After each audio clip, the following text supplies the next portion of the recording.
Dr. Karan Singh, Professor Chaturvedi, Professor Khurana, Mrs. Alka Sharma, distinguished alumni, colleagues, residents of the International Students Hostel.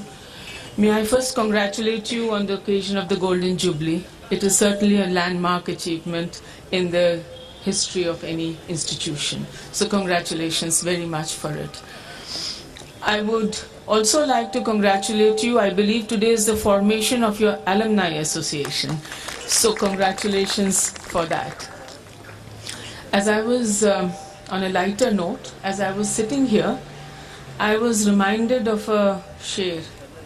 मैं आप अपनी तलाश में हूँ, मेरा कोई रहनुमा नहीं है, वो क्या दिखाएंगे राह मुझको जिन्हें खुद अपना पता नहीं है.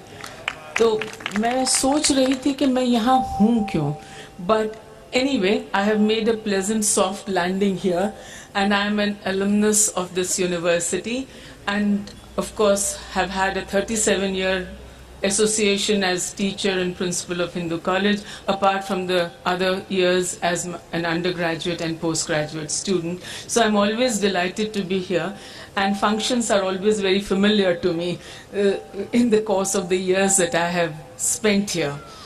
I'm also one person who have been persistently holding aloft the flag of internationalization of higher education. And I used to argue about that at every forum that I could get.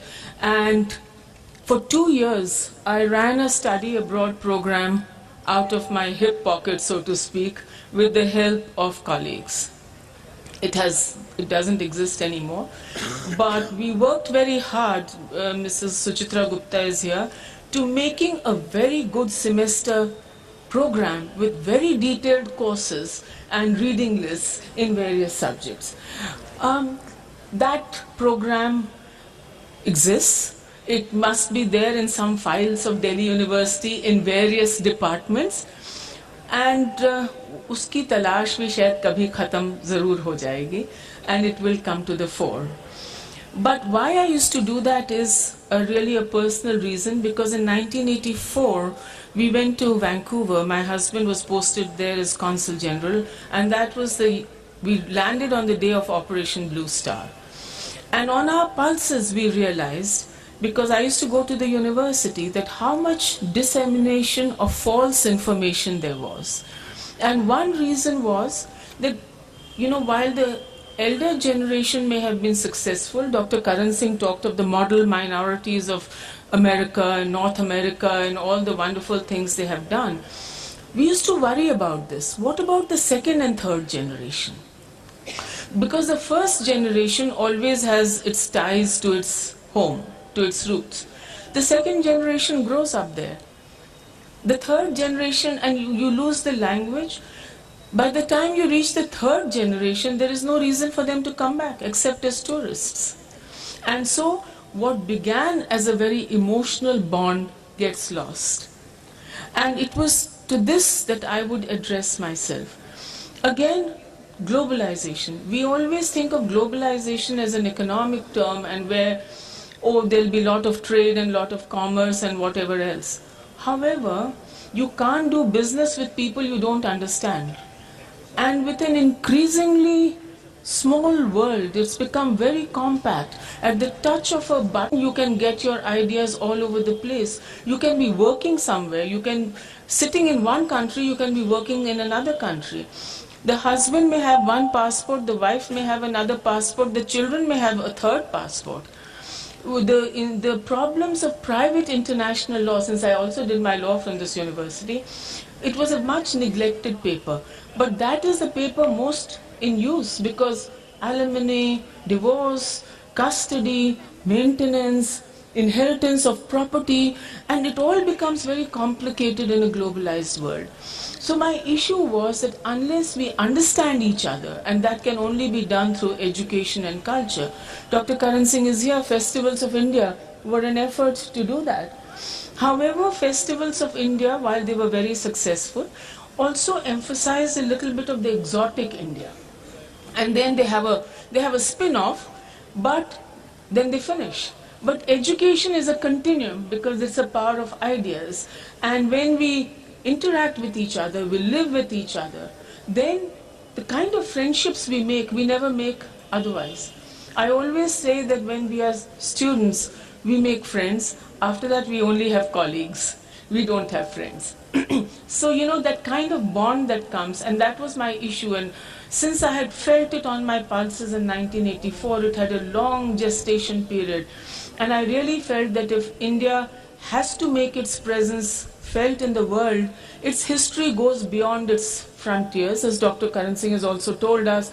It's this travelers and monks and traders and educationists coming back and forth and crossing boundaries in such difficult circumstances that led to the spread of ideas all over Southeast Asia of India, to the Far East of India.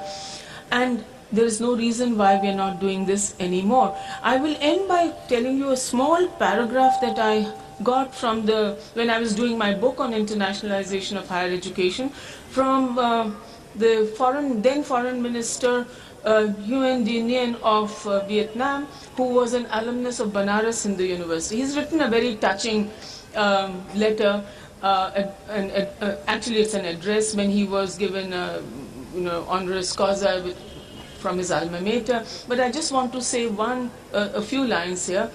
A Vietnamese proverb says, "Trees have roots, man has origins." As a Vietnamese born and grown up in Vietnam, I devote all my life to the service of my country. However, it is still fresh in my mind the fond memories of the days I was in India 40 years ago. What I absorbed and got enlightened during that time has become a source of my knowledge, which has greatly helped formulate my personality. Since then, even though I have had several opportunities to revisit India, I could not arrange to stay on as long as that previous time. Though many years have elapsed, my passions and feelings towards India live on afresh in my heart. To me, every visit to India seems to bring me back to a very close and dear place, which is my second home. So if the students who come here are happy and they make friends and they succeed when they go back, then what happens is that they become our lifelong ambassadors. You don't need an Indian to become your own ambassador. They become your ambassadors and think very fondly of the time that they spent here with its spin-offs.